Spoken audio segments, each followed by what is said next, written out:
best when you got on top. Yeah. You know what happens? I think sometimes too is, you know, at least I feel this way. Early on, that first drive, when you're bam, bam, bam, bam. Eventually, in the second half, that starts taking a toll, and then you start seeing those big runs pop. You know, and that's kind of what happens. You know, because you get tired, you get worn down. Then we're on the perimeter, and with a guy that's got pretty good speed, and all of a sudden, you know, the pursuit's not quite as fast anymore. So that's a byproduct of that. What was the, I guess, the thought process there? Because you're under a minute, you needed about maybe 20 yards for a field goal, but you're just keeping it on the ground. You just feel right now you have just as good a chance of making a play in the running game as throwing it downfield? Well, we took a shot in the air. We threw the all go in the air. I thought we had a chance to catch that ball, and we wanted to kind of take another shot, but I wanted to take that shot on the ground and see if we can get enough yards to put it back up again. So we wanted to put the ball in the perimeter. You know, we did. It was a great call by Ryan Day. I mean, that was all Ryan Day's call. It was a hell of a call. Was Nate Smith fly around most of the time? Was that just this matchup? Yes, it's all matchup.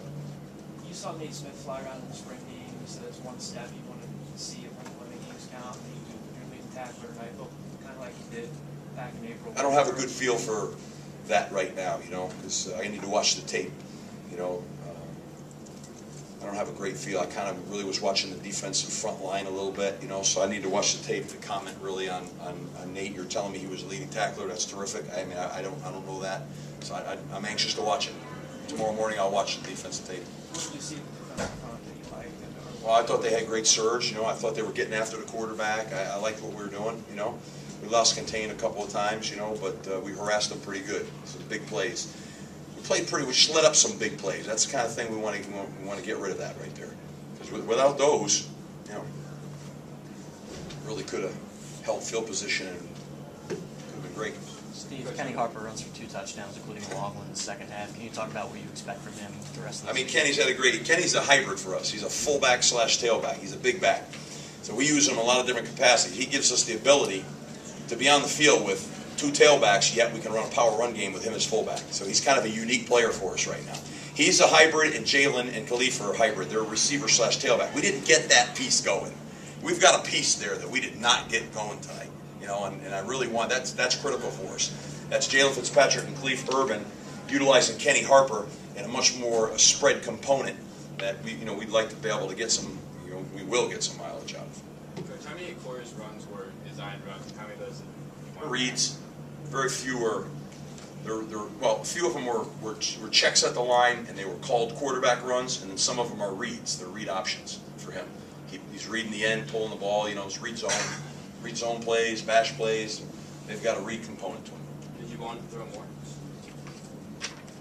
I mean, we just didn't put him in that situation. You know, it was nothing to do with him. You know, it was really has a lot to do with me. You know, because I get that mindset. I want to get going. I want to establish the tempo for the game, and I want to establish who we are. And I want a young offensive line to learn how to get in there and get after it. You know, I think that's important to do. More questions, Steve? Brandon became the all-time leading field goal kicker. Oh, is that right? In addition to this Great. How is he an important player? Oh, he's valuable. I mean, look at him. He's a great field goal kicker. He's a hell of a punter. He had that punt, rocketed that punt and pinned him back, and you know, he had that pooch. We almost had that thing in there. I mean, he's a real weapon. He's kicking the ball out of the end zone. I mean, he's a great kicker. You know, that's good. That's good to hear. I'm glad, happy for him. What goes into your decision to pick a team captain? His name is one that came up in your mind. I don't pick the captains. Team votes for the captains. Do you think Brandon's a natural leader on this team? He's a great kid. Yeah, I think he's terrific. I love him. I love his competitiveness. But he's a heck of a football player, and I just hope he just keeps playing at that level. We need every weapon we can get. Thanks. Thanks, guys. Appreciate it.